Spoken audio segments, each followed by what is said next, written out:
Hello students, success coaching classes में आपका स्वागत है। तो देखने वाले हैं क्लास 12 का अकाउंट्स का चैप्टर आपका होने वाला है अकाउंटिंग फॉर पार्टनरशिप। इसमें आपको टॉप 50 क्वेश्चन लेने वाले हैं जो आपका बोर्ड एग्जाम 2027 के लिए बहुत ही ज़्यादा इंपॉर्टेंट होने वाला है। तो चलिए हम लोग वीडियो को स्टार्ट करते हैं। वीडियो आपके लिए बहुत ही ज़्यादा इंपॉर्टेंट है, वीडियो को स्किप करने की गलती बिल्कुल भी मत करिएगा। देखिए इसमें आपका सभी सवाल वेरी वेरी इंपॉर्टेंट और जेक बोर्ड फोकस बनाया गया है। तो देखिए सबसे पहला सवाल क्या बोल रहा है, साझेदारी फर्म में अधिकतम सदस्यों की संख्या कितना हो सकता है।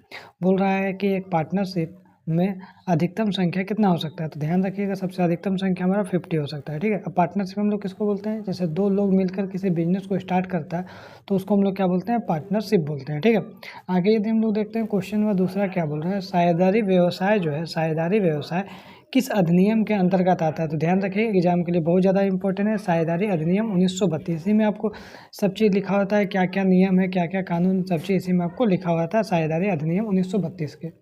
आगे देखते हैं क्वेश्चन नंबर तीसरा क्या बोल रहा है। तो क्वेश्चन नंबर तीसरा क्या बोल रहा है, साझेदारी की परिभाषा जो है वो किसने दिया। तो ध्यान रखिएगा आपका भारतीय साझेदारी अधिनियम 1932 हो जाएगा, इसका राइट आंसर हो जाएगा। समझे। आगे यदि हम लोग देखते हैं क्वेश्चन नंबर 4 क्या बोल रहा है, साझेदारी में अगर पार्टनरशिप हम लोग ए है और बी हम लोग दो अगर पार्टनर है तो हम लोग दो पार्टनर के बीच में लाभ हानि का बंटवारा किस अनुपात में होगा। तो ध्यान रखिएगा लाभ हानि का बंटवारा जिस तरीका से आपका पार्टनरशिप डीड में अगर लिखा रहेगा तो हम लोग क्या बोलेंगे, समझौते का अनुसार। जैसे पार्टनरशिप डीड में अगर लिखा रहेगा इक्वल तो इक्वल होगा, अगर रहेगा कि 2:1 तो 2:1 हमने जैसा आपका पार्टनरशिप डीड में लिखा रहेगा उसी तरीका से हम लोग लाभ और हानि का बंटवारा होगा। तो याद रखिए इसका आंसर क्या होगा, समझौते के अनुसार। ठीक है, आगे यदि हम लोग देखते हैं क्वेश्चन नंबर 5 में क्या बोल रहा है, साझेदारी समझौते को क्या कहते हैं। तो याद रखिएगा साझेदारी जो समझौता होता है ये किस अनुपात में हम लोग को मिलेगा, प्रॉफिट लॉस सैलरी कमीशन, उसको हम लोग क्या बोलते हैं, पार्टनरशिप डीड बोलते हैं। ठीक है, आगे यदि हम लोग देखते हैं क्वेश्चन नंबर 6 क्या बोल रहा है, जब जब साझेदारी पत्र नहीं होता है, जब पार्टनरशिप डीड नहीं होता तो लाभ का बंटवारा कैसे होगा। मान ली ए और बी पार्टनर है और इन दोनों के बीच में कोई भी पार्टनरशिप डीड नहीं बना है, कोई भी नियम कानून नहीं बना है कि कितना लाभ मिलेगा कितना हानि मिलेगा। तो इस केस में आपको क्या करना है, इस केस में आपको बराबर देना है लाभ हानि, चाहे किसी का कितना भी पूंजी हो उससे कोई मतलब नहीं। मान लीजिए ए 10 लाख लगाया और बी 5 लाख लगाया, बिजनेस में प्रॉफिट हो रहा है तो ये ज़्यादा पैसा लगाया है ये कम लगाया है, तो ऐसा नहीं है इसको ज़्यादा प्रॉफिट मिलेगा इसको कम मिलेगा। अगर पार्टनरशिप डीड में लिखा हुआ रहेगा ज़्यादा तो ज़्यादा मिलेगा, कम तो कम मिलेगा। अगर कुछ नहीं लिखा रहेगा, पार्टनरशिप डीड नहीं बना हुआ तो याद रखिएगा लाभ हानि इक्वल होता है। आपका बोर्ड एग्जाम के लिए बहुत ही ज़्यादा इंपॉर्टेंट क्वेश्चन है। आगे देखते हैं क्वेश्चन नंबर 7 क्या बोल रहा है, पूंजी पर ब्याज कब दिया जाता है। तो ध्यान रखिएगा पूंजी पर जो ब्याज है केवल साझेदारी पत्र में लिखा होता है, अगर पार्टनरशिप डीड में लिखा है तभी आपको मिलेगा, अदरवाइज नहीं मिलेगा। तो इसका आंसर क्या हो जाएगा, साझेदारी पत्र में लिखा होने पर आपको पूंजी पर ब्याज मिलेगा, अदरवाइज नहीं मिलेगा। आगे देखते हैं क्वेश्चन नंबर 8 क्या बोल रहा है, साझेदार के ड्राइंग पर ब्याज कब लगाया जाता है। तो ध्यान रखिएगा आपका इसमें भी वही चीज़ है, अगर आप बिजनेस से कोई भी मान लो ए पार्टनर है, ए पार्टनर मान लीजिए बिजनेस से 50,000 रुपया निकाल लिया तो इसको जो ड्राइंग किया तो ड्राइंग है तो इसको इंटरेस्ट देना पड़ेगा कब, जब साझेदारी पत्र में पार्टनरशिप डीड में लिखा होगा तब देना होगा, अगर अदरवाइज देने की ज़रूरत नहीं है। आगे देखते हैं क्वेश्चन नंबर 9 क्या बोल रहा है। क्वेश्चन नंबर 9 हमारा क्या बोल रहा है, profit and loss appropriation account का उपयोग किस लिए किया जाता है। ये अकाउंट जो हम लोग बनाते हैं किस लिए बनाते हैं। तो ध्यान रखिएगा इसका मेन उद्देश्य मेन फोकस क्या होता है, लाभ को बांटने के लिए ही profit and loss appropriation account को बनाते हैं, ताकि लाभ को किस अनुपात में बांटा जाए, लाभ हो जाए या हानि हो या फिर सैलरी हो कमीशन हो, इसी को बांटने के लिए ये अकाउंट बनाया जाता है, profit and loss appropriation account बनाया जाता है। आगे देखते हैं बोला साझेदारी का वेतन कब दिया जाता है, वही बात है पार्टनरशिप डीड में लिखा रहेगा तो मिलेगा, अदरवाइज आपको नहीं मिलेगा। ठीक है, आगे देखते हैं बोल रहा है इंटरेस्ट ऑन कैपिटल किस खाते में डेबिट होता है। अगर इंटरेस्ट ऑन कैपिटल बोलिएगा तो किस खाते में डेबिट होगा, तो याद रखिएगा profit and loss appropriation account होगा, उसी में आपको क्या होगा, आपका डेबिट होगा। क्योंकि देखिए मान लीजिए हम कोई कैपिटल लगा दिए हैं बिजनेस में, मान लीजिए हम कैपिटल दिए हैं बिजनेस को, हम लोग क्या किए कैपिटल दिए हैं, तो बिजनेस के लिए क्या है, कर्ज है, तो बिजनेस हमको क्या देगा, इंटरेस्ट देगा, तो बिजनेस के लिए क्या है, खर्च हो जाएगा, तो वो क्या होगा, खर्च होगा, तो डेबिट पक्ष में होगा प्रॉफिट एंड लॉस में। आगे देखते हैं क्वेश्चन नंबर हमारा 12 क्या बोल रहा है, ड्राइंग पर ब्याज किस खाते में क्रेडिट होता है। तो ड्राइंग पर अगर जो ब्याज दे रहा है तो profit and loss appropriation account में ही आपको क्रेडिट होगा। ठीक है, क्योंकि देखिए हमारे लिए क्या है, खर्च है, लेकिन बिजनेस के लिए क्या है, ये प्रॉफिट है, क्योंकि हम लोग बिजनेस से क्या क्या पैसा निकालना है तो उसके बदले हम लोग इंटरेस्ट देंगे, तो हम लोग क्या ड्राइंग पर ब्याज दे रहे हैं, तो हम लोग के लिए खर्च है लेकिन बिजनेस के लिए प्रॉफिट है। तो कहाँ पे दिखाएंगे, profit and loss appropriation account में दिखाएंगे। अब बहुत ही जल्द इसका फॉर्मेट भी आपको बताने वाले हैं, जो profit and loss appropriation account का फॉर्मेट बताने वाले हैं, कैपिटल अकाउंट, करेंट अकाउंट, सभी का आपको फॉर्मेट बताने वाले हैं, ठीक है।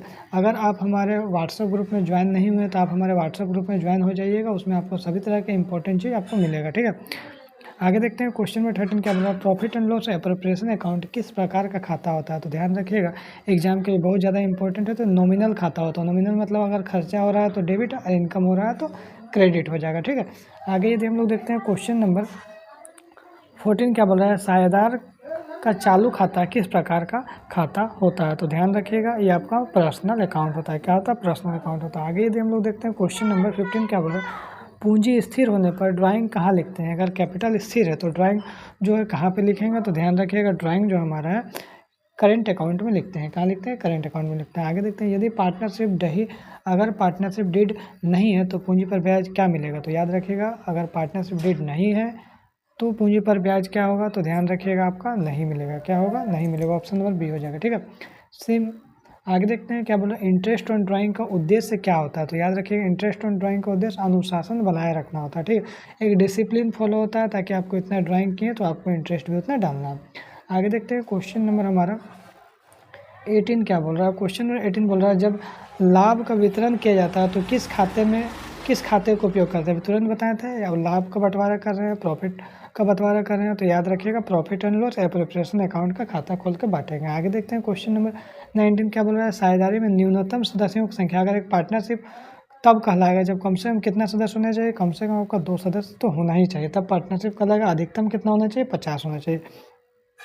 साझेदारी का मुख्य उद्देश्य क्या होता है, तो ध्यान रखिएगा, साझेदारी का जो मुख्य उद्देश्य होता है लाभ कमाना होता है। तभी ना ए और बी मिलकर पार्टनर्स को फॉर्म को स्टार्ट करें ताकि ज़्यादा से ज़्यादा हम लोग लाभ कमा सकें। आगे देखते हैं क्वेश्चन नंबर 21 क्या बोल रहा है, पार्टनरशिप डीड किस रूप में हो सकता है। तो पार्टनरशिप डीड जो नियम कानून होगा या तो मौखिक होगा या तो लिखित होगा। तो या तो हम लोग ऑप्शन क्या देखेंगे, दोनों देंगे, ठीक है। मौखिक और लिखित दोनों हो सकता है। आगे देखते हैं क्वेश्चन नंबर 22 क्या बोल रहा है, प्रॉफिट शेयरिंग रेशियो का अर्थ क्या होता है। तो ध्यान रखिएगा, जो प्रॉफिट शेयरिंग जो रेशियो होता है उसका मतलब क्या होता है, तो ध्यान रखिएगा लाभ बांटने का अनुपात, ठीक है। नाम ही है प्रॉफिट शेयरिंग रेशियो, लाभ बांटने का अनुपात। आगे यदि हम लोग देखते हैं question number 23, interest on drawing किसकी आय होती है। इंटरेस्ट ऑन ड्राइंग अगर हम लोग देखेंगे तो किसका इनकम होता है। तो ध्यान रखिए, तुरंत ही हम आपको बताएं, ये फॉर्म का क्या होता है, इनकम होता है, और पार्टनर्स का क्या होता है, कर्ज होता है, हमने एक तरह से देना होता है, ठीक है।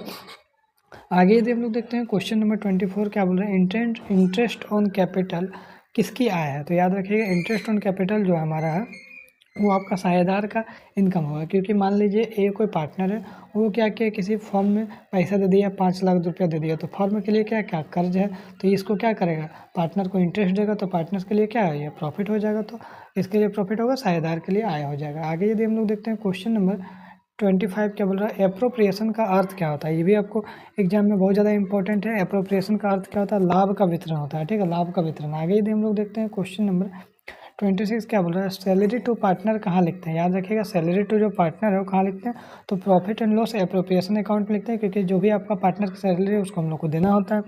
आगे यदि हम लोग देखते हैं क्वेश्चन नंबर 27 क्या बोल रहा है, कमीशन टू पार्टनर कहाँ लिखते हैं, तो वही प्रॉफिट एंड लॉस एप्रोप्रिएशन, क्योंकि बांटना है ना, तो कमीशन बांटेंगे पार्टनर को, तो कहाँ लिखेंगे, हमारा profit and loss appropriation account में लिखेंगे। आगे यदि हम लोग देखते हैं फिक्स कैपिटल मेथड कितने प्रकार का होता है, ये एग्जाम के लिए बहुत ज़्यादा इंपॉर्टेंट है। तो याद रखिएगा, फिक्स कैपिटल मेथड कितने प्रकार का होता है, 2 प्रकार का होता है, ठीक है। कितने प्रकार का होता है, तो आपका 2 प्रकार के होता है। आगे यदि हम लोग देखते हैं क्वेश्चन में 29 क्या बोल रहा है, तो ये क्या बोल रहा है, फ्लैक्चुएटिंग कैपिटल मेथड कितने खाते खोले जाते हैं। तो याद रखिएगा, इसमें एक खाता खोला जाता है। कितने खाता खोला जाएगा, एक खाता। आगे देखते हैं, देखिए क्या बोला, फ्लैक्चुएटिंग कैपिटल मेथड में ड्राइंग कहाँ लिखते हैं। तो ड्राइंग को हम लोग कहाँ लिखे हैं, तो याद रखिएगा कैपिटल अकाउंट में लिखते हैं। आगे यदि हम लोग देखते हैं क्वेश्चन नंबर 31 क्या बोला, इंटरेस्ट ऑन ड्राइंग कब लगाया जाता है। तो याद रखिएगा, आपका पार्टनरशिप डीड में अगर लिखा है तब लगाया जाएगा, अदरवाइज नहीं लगाया जाएगा। आगे देखते हैं, कमीशन टू पार्टनर किस प्रकार का खर्च है। कमीशन पार्टनर को क्या कर रहे हैं, कमीशन दे रहे हैं, तो किस प्रकार का हमारा खर्च हो जाएगा, तो ये हमारा एप्रोप्रिएशन हो जाएगा। आगे यदि हम लोग देखते हैं क्वेश्चन नंबर 33 देखिए, पार्टनरशिप का मतलब क्या होता है। ध्यान रखिएगा, हमारा जो पार्टनरशिप है उसका मतलब क्या होता है, 2 या 2 से अधिक व्यक्तियों का व्यवसाय को हम लोग क्या बोलते हैं, पार्टनरशिप बोलते हैं। आगे यदि हम लोग देखते हैं कि अपना पार्टनरशिप डीड में क्या लिखा जाता है तो याद रखिएगा, पार्टनरशिप जो डीड है उसमें नियम और शर्तें लिखा जाता है और कुछ नहीं लिखा जाता है, ठीक है। जो भी नियम शर्त होगा उसी को लिखा जाता है। प्रॉफिट एंड लॉस एप्रोप्रिएशन किसके बाद बनाया जाता है, कौन सा अकाउंट के बाद। देखिए, सबसे पहले बिजनेस में प्रॉफिट होगा, प्रॉफिट के बाद ही तो बनाइएगा, प्रॉफिट एंड लॉस बांटिएगा एप्रोप्रिएशन अकाउंट। तो ध्यान रखिएगा, हमारा प्रॉफिट एंड लॉस अकाउंट बनाने के बाद हम लोग profit and loss appropriation account बनाते हैं।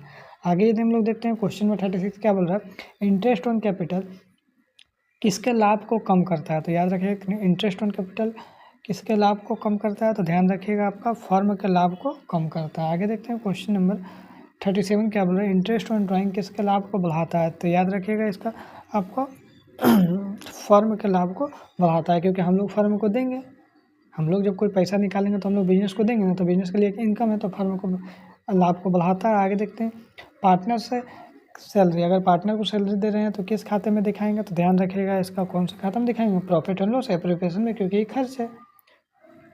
आगे देखते हैं, पार्टनरशिप एक्ट कब लागू हुआ। ये भी सवाल आपका बोर्ड एग्जाम के लिए बहुत ज़्यादा इंपॉर्टेंट है, 1932 में हुआ था। आगे यदि देखते हैं क्वेश्चन नंबर 40 क्या बोल रहा है, साझेदारी में पारस्परिक विश्वास होना चाहिए। तो ध्यान रखिए, किसमें होना चाहिए, साझेदारी में पारस्परिक विश्वास होना चाहिए। तो ये हमारा सही बात है, सही कथन है। आगे यदि हम लोग देखते हैं क्वेश्चन नंबर 41 क्या बोल रहा है, पार्टनरशिप डीड का दूसरा नाम और कुछ है। तो याद रखिएगा, पार्टनरशिप डीड का दूसरा नाम क्या, आर्टिकल ऑफ पार्टनरशिप बोलते हैं। आगे देखते हैं क्वेश्चन नंबर 42 क्या बोल रहा है, करेंट अकाउंट किसके लिए बनाया जाता है। तो याद रखिएगा, करेंट अकाउंट जो है आपका पार्टनर्स के लिए बनाया जाता है। आगे यदि देखते हैं क्वेश्चन नंबर 43 क्या बोल रहा है, इंटरेस्ट ऑन ड्राइंग किस खाते में डेबिट होता है। तो इंटरेस्ट ऑन ड्राइंग अगर बोलिएगा तो कौन सा खाते में डेबिट होगा, पार्टनर्स का कैपिटल अकाउंट में डेबिट होगा, खर्च है। आगे देखें, प्रॉफिट शेयरिंग रेशियो बदलने को क्या कहते हैं, प्रॉफिट शेयरिंग रेशियो बदलने को क्या कहते हैं। तो ध्यान रखिएगा, आपका चेंज इन रेशियो बोलते हैं। आगे यदि हम लोग देखते हैं, पार्टनरशिप में मालिकों को क्या कहते हैं। तो पार्टनरशिप में जो मालिक होता है उसको हम लोग क्या बोलते हैं, पार्टनर बोलेंगे, ठीक है। याद रखिएगा, मान लीजिए कोई भी 2 पार्टनर है किसी बिजनेस में, तो इसको हम लोग क्या बोलेंगे, पार्टनर बोलेंगे, क्योंकि ये भी मालिक है और ये भी मालिक है। आगे देखते हैं क्वेश्चन नंबर 46 क्या बोल रहा है, पार्टनरशिप फर्म का मालिक कौन होता है। तो याद रखिएगा, सभी पार्टनर होता है, कौन होता है, सभी पार्टनर होता है। आगे यदि हम लोग देखते हैं क्वेश्चन नंबर 47 क्या बोल रहा है, profit and loss appropriation account क्या बांटा जाता है। तो याद रखिएगा, हम लोग क्या बताया था, तो हम लोग बोले थे शुद्ध लाभ नेट प्रॉफिट को बांटा जाता है। आगे यदि हम लोग देखते हैं क्वेश्चन नंबर 48 क्या बोल रहा है, ड्राइंग का अर्थ क्या होता है। ड्राइंग का अर्थ क्या होता है, जब एक पार्टनर किसी बिजनेस से पैसा निकालता है अपना पर्सनल यूज के लिए, तो उसको हम लोग क्या बोलते हैं, ड्राइंग बोलते हैं। तो ध्यान रखिएगा, इसका राइट आंसर क्या हो जाएगा, व्यक्तिगत उपयोग के लिए निकासी। आगे देखते हैं क्वेश्चन नंबर हमारा 49 क्या बोल रहा है, कैपिटल अकाउंट किस प्रकार का खाता होता है। ध्यान रखिएगा, कैपिटल अकाउंट हमारा पर्सनल अकाउंट होता है। आगे देखते हैं क्वेश्चन नंबर 50 हमारा इंपॉर्टेंट लास्ट है, साझेदारी व्यवसाय में साझेदारों की जिम्मेदारी क्या होती है। तो याद रखिएगा, इसका राइट आंसर हो जाएगा असीमित जिम्मेदारी होती है। तो इसमें आपका टॉप 50 क्वेश्चन डिस्कस किए जो आपका बोर्ड एग्जाम के लिए बहुत ही ज़्यादा इंपॉर्टेंट था। तो यदि हमारा चैनल आपको अच्छा लगे तो लाइक शेयर एंड सब्सक्राइब जरूर करें, ताकि आपको क्लास 12 का पूरा तैयारी आपको कर पाए। तो फिर मिलते हैं हम लोग नेक्स्ट वीडियो में। Thank you so much.